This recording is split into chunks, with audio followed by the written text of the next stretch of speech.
Bank परिभाषा एवं कार्य। बैंक की परिभाषा या अर्थ को जानने से पहले यह जानना आवश्यक है कि इस बैंक शब्द का उद्गम कहाँ से हुआ। बैंक शब्द के उद्गम के संबंध में दो मत प्रचलित हैं। प्रथम मत के अनुसार इस शब्द का उद्गम इटालियन शब्द बैंको से हुआ है। प्राचीन काल में इटली में बैंकों का शब्द अर्थ बेंचों पर बैठकर मुद्रा बदलने से था। उस समय इटली के सर्राफ सुनार ये मुद्रा को बदलने का, विनिमय करने का कार्य बेंचों पर बैठकर करते थे और कालांतर में वहीं से ही बैंक शब्द के उद्गम के बारे में माना जाता है कि ये शब्द इटालियन पृष्ठभूमि में लागू हुआ था। द्वितीय मत के अनुसार बैंक शब्द जर्मन भाषा के बैंक शब्द से बना है। इसका तात्पर्य संयुक्त स्कंद कोश से है। इस कोश के लिए बैंक शब्द काम में लिया जाता था। वही शब्द बाद में बैंक के रूप में प्रचलन में आ गया। आधुनिक बैंकों द्वारा किए जाने वाले कार्य प्राचीन काल में साहूकारों, सर्राफा व्यापारियों तथा अन्य व्यापारियों द्वारा किए जाते थे। ईसा से 2000 वर्ष पूर्व भी बेबीलोनिया व यूनान के मंदिरों में साख का लेन देन होता था। भारत में ऐसा हम इतिहास में पाते हैं, वैदिक काल में बैंकिंग व्यवस्था प्रचलन में थी। स्वरूप उसका थोड़ा भिन्न था। आधुनिक बैंकों का प्रारंभ 1157 में इटली में बैंक ऑफ वेनिस की स्थापना से माना जाता है। 1609 में हॉलैंड में बैंक ऑफ एम्स्टर्डम की स्थापना हुई, जो 17वीं शताब्दी का महान बैंक कहा जाता है। 1694 में बैंक ऑफ इंग्लैंड की स्थापना हुई। यह आधुनिक बैंकिंग व्यवस्था की सबसे प्राचीन इकाई माना जाता है। यानी कुल मिलाकर अगर इस सारे विवरण पर हम दृष्टिपात करते हैं तो हम ये पाते हैं कि मूल रूप से यूरोप के देशों में ये शब्द चलन में आया और प्रमुख रूप से यह उन देशों में मुद्रा या साख के लेन देन के संबंध में प्रयोग में लाया जाता था। अब हम आते हैं बैंक का अर्थ क्या है। बैंक नाम का जो इंस्टीट्यूशन है वो किसे कहते हैं? बैंक वे संस्थाएं हैं जो धन का लेन देन करती हैं।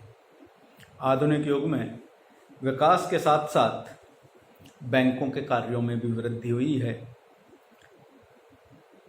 चूंकि बैंक के कार्य विस्तृत हो गए, वर्तमान परिस्थितियों में हम देखते हैं तो हम पाते हैं कि बैंक के विभिन्न कार्यों के आधार पर बैंक शब्द की परिभाषा को हम 3 प्रमुख भागों में बांटकर अध्ययन कर पाते हैं। प्रथम, शब्दकोशों में दी गई परिभाषाएं।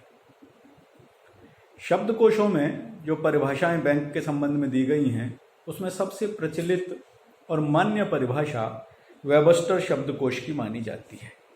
वेबस्टर शब्दकोश के अनुसार बैंक वह संस्था है जो मुद्रा में व्यवसाय करती है। यह एक प्रतिष्ठान है जहां धन का जमा, संरक्षण तथा निर्गम होता है तथा जहां ऋण देने व कटौती की सुविधाएं प्रदान की जाती हैं और एक स्थान से दूसरे स्थान पर धनराशि भेजने की व्यवस्था की जाती है। यह परिभाषा आधुनिक बैंकिंग के भी अनेक प्रकार के कार्यों को अपने आप में समाहित करती है। मोटे रूप में इसमें आ जाता है कि मुद्रा का व्यवसाय करती है, यहाँ धन जमा होता है, धन का संरक्षण होता है, धन का निर्गमन होता है तथा ऋण देने की सुविधा इस संस्थान में होती है। एक स्थान पर जो पैसा जमा है उसे दूसरे स्थान पर भेजने की व्यवस्था भी बैंक करता है। दूसरी जो परिभाषाएं बैंक की हमें देखने को मिलती हैं वे वैधानिक परिभाषाएं हैं। विधान के अनुसार भारतीय बैंकिंग नियमन अधिनियम 1949 में बैंक शब्द को इस प्रकार परिभाषित किया गया है, बैंकिंग कंपनी वह है जो बैंकिंग का व्यवसाय करे, यानी वह कंपनी जो बैंकिंग का व्यवसाय करे। बैंकिंग व्यवसाय से तात्पर्य ऋण देने अथवा विनियोजन के लिए जनता से मुद्रा के निक्षेपों को स्वीकार करना है, यानी ऋण देना तथा जनता से जमाओं को स्वीकार करना जो मांगने पर अथवा किसी अन्य प्रकार से लौटाया जा सके। अब जो निक्षेप आपने प्राप्त किया, जो जमा आपने जनता से प्राप्त करी, वह मांगने पर अथवा किसी अन्य प्रकार से लौटाए जाने योग्य होती है तथा चेक, ड्राफ्ट आदेश या किसी अन्य प्रकार से निकाला जा सके। वह धन जो जमा किया गया है ग्राहक के द्वारा, वह चेक के द्वारा, ड्राफ्ट के द्वारा, किसी आदेश के द्वारा अथवा किसी अन्य प्रकार से निकाले जाने की व्यवस्था इसमें रहती है। तीसरी जो परिभाषाएं हैं वे विभिन्न विद्वानों द्वारा दी गई हैं। इन विद्वानों की परिभाषाओं में हम गिलबर्ट की परिभाषा का अध्ययन करते हैं। गिलबर्ट के अनुसार बैंक पूंजी अथवा अधिक शुद्ध शब्दों में मुद्रा का व्यवसायी है। बहुत शॉर्ट में और काफ़ी विस्तृत बात उन्होंने कही है कि बैंक पूंजी या अधिक शुद्ध शब्दों में मुद्रा का व्यवसायी है। बैंक का जो व्यवसाय है वह पूंजी अथवा मुद्रा में है। मुद्रा के लेन देन से संबंधित जितना भी काम है वह बैंक के अंतर्गत किया जाता है। निष्कर्ष रूप में हम कह सकते हैं कि बैंक एक ऐसी संस्था है जो अपने ग्राहकों के लिए मुद्रा और साख का लेन देन करती है। बैंक न सिर्फ मुद्रा का लेन देन करती है बल्कि साथ ही साथ वह साख का लेन देन भी करती है, यानी क्रेडिट का भी लेन देन मुद्रा करती है। नेक्स्ट अपन लेते हैं आधुनिक बैंकों के कार्य। आधुनिक बैंकों के जो कार्य हैं या व्यापारिक बैंकों के जो कार्य हैं उनको प्रमुख रूप से हम प्रारंभिक या परंपरागत कार्य, अभिकर्ता या प्रतिनिधित्व संबंधी कार्य, सामान्य उपयोगी सेवाएं संबंधी कार्य, विदेशी व्यापार की वित्तीय एवं प्रबंधकीय व्यवस्था संबंधी कार्य तथा साख निर्माण का कार्य, ये जो 5 प्रमुख हेड हैं इनमें हम बैंकों के कार्यों का विभाजन करके अध्ययन करते हैं। सबसे पहला जो हेड आता है या सबसे पहला और जो प्रमुख कार्य है जिन्हें हम परंपरागत या प्रारंभिक या प्राथमिक कार्य कहते हैं, उसके अंतर्गत कार्य आते हैं जमाएं स्वीकार करना। ये व्यक्तियों और संस्थाओं की धनराशि को जमा करते हैं, बदले में उन्हें ब्याज देते हैं। व्यक्ति व संस्थाएं अपनी अतिरिक्त बचतों को बैंकों में जमा करवा देती है ताकि उनका धन सुरक्षित रहे और बदले में ब्याज भी मिले। इसके लिए बैंक विभिन्न प्रकार के खाते खोलकर जमाओं को आकर्षित करने का प्रयास करते हैं। अब जो विभिन्न प्रकार के खाते खोले जाते हैं उनमें प्रमुख रूप से स्थायी जमा खाता, चालू खाता,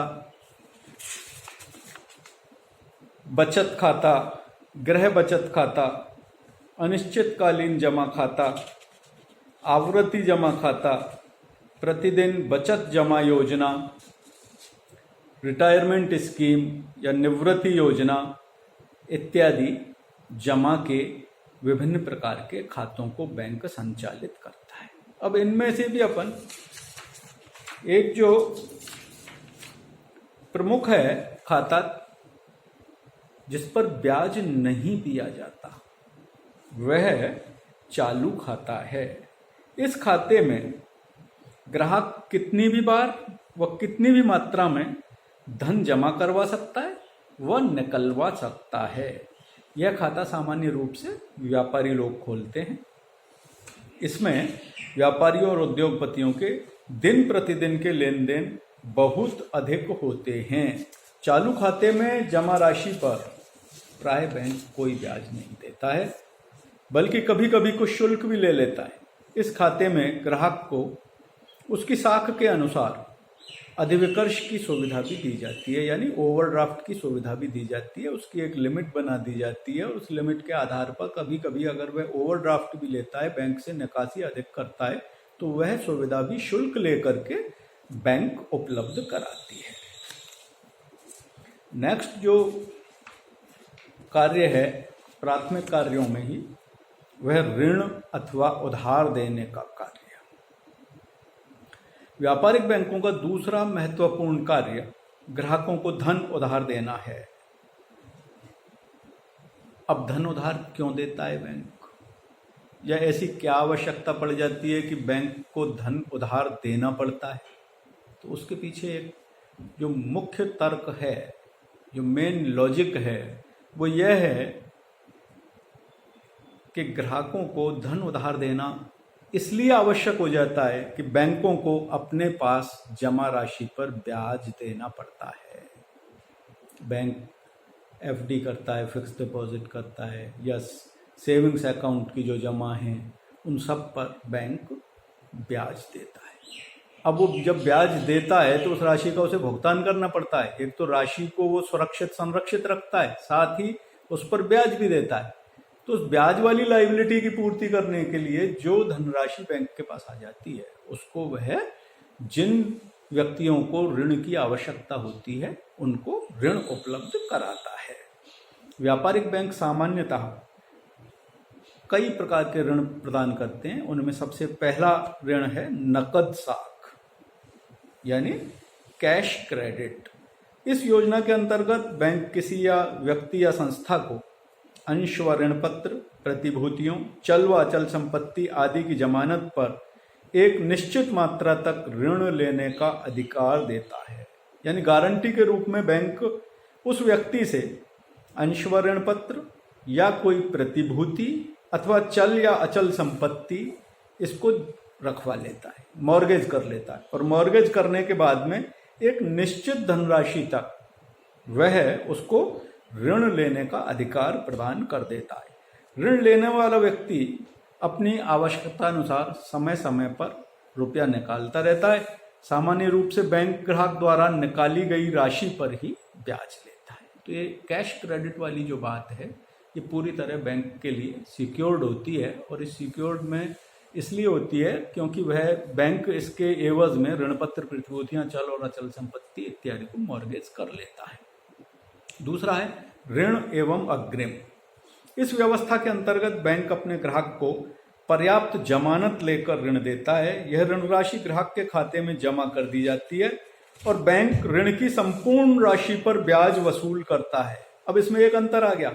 नगद साख में तो बैंक ग्राहक द्वारा निकाली गई राशि पर ही ब्याज लेता है, लेकिन ऋण और अग्रिम जहां देता है, वो लोन्स और एडवांसेस जहां वो देता है, वहां वह ऋण की संपूर्ण राशि पर ब्याज वसूल करता है। और इस प्रकार की सुविधा वह सिर्फ एक निश्चित अवधि के लिए ही प्रदान करता है।